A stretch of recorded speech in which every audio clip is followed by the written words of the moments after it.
जानकारी हमेशा से घातक साबित हुआ है। आप सनातन ज्ञान कथा चैनल पर पहली बार आए हैं तो चैनल को सब्सक्राइब करें, वीडियो को शेयर जरूर कीजिएगा और लाइक करना नहीं भूलिएगा।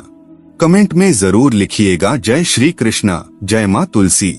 देवी सत्यभामा कहती है, हे प्रभु, मैं कथा को सुनने के लिए उत्सुक हूँ, कृपया आप इस कथा को मुझे सुनाइए, मैं इस कथा को ध्यान पूर्वक सुनूंगी। तब भगवान कृष्ण देवी सत्यभामा को वह कथा सुनाने लगते हैं। भगवान कहते हैं, हे देवी, पूर्व काल की बात है, दक्षिण दिशा में तुंगभद्रा नाम की एक बहुत बड़ी नदी है। उसी नदी के किनारे हरिहरपुर नाम का एक अत्यंत सुंदर नगर बसा हुआ है। उसी नगर में हरि दीक्षित नाम के एक ब्राह्मण रहते करते थे। वे अत्यंत गुणवान, चरित्रवान, धर्म को प्रचार प्रसार करने वाले तथा वेदों के मार्ग पर चलने वाले थे। उन्होंने समस्त शास्त्रों का ज्ञान था। उसी ब्राह्मण की एक बहुत सुंदर पत्नी थी जिसे लोग चरित्रहीन कहकर पुकारते थे, क्योंकि उसके कर्म ही ऐसा था कि लोग उसे चरित्रहीन कहकर पुकारते थे।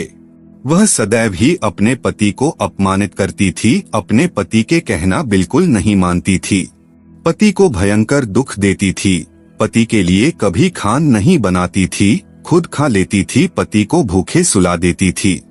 उसके साथ प्रेम से व्यवहार कभी नहीं किया। पति के मित्र और परिवार के लोग घर पर आते तो वह स्त्री उनको अपमानित करके भगा देती थी और स्वयं काम भाव से उन्मत्त होकर निरंतर अन्य व्यभिचारिणी स्त्रियों के साथ घूमती रहती थी।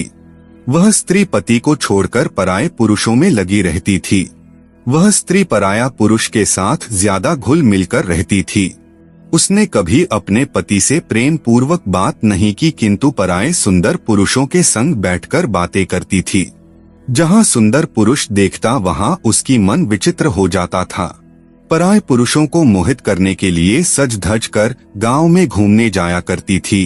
कभी वह वन में किसी वृक्ष के नीचे खड़ी रहकर सुंदर पुरुषों की राह देखती थी और किसी दुष्ट पुरुष को मोहित करके वह स्त्री भोग विलास किया करती थी। ऐसा करना उसको बहुत पसंद था। एक दिन हरि दीक्षित ने अपनी पत्नी से कहा, है भद्रे, तुम्हारा यह आचरण मुझे अच्छा नहीं लग रहा है। इस प्रकार से पाप करने पर तुम्हारा अहित ही होगा। इसी तरह जो स्त्री अपने पति को धोखा देकर पराये पुरुष से संबंध रखती है, उनके लिए भी यमलोक में बड़ा भारी दंड का विधान है। व्यभिचारी स्त्रियों को देखकर यमराज का चेहरा उग्र हो जाता है और उसे रूह कंपाने वाली सजा देते हुए नरक में भेजते हैं। हरि दीक्षित कहते हैं, ऐसी स्त्रियों को यमलोक में लाहे के जलते पुरुष दिखते हैं जिनकी सूरत उस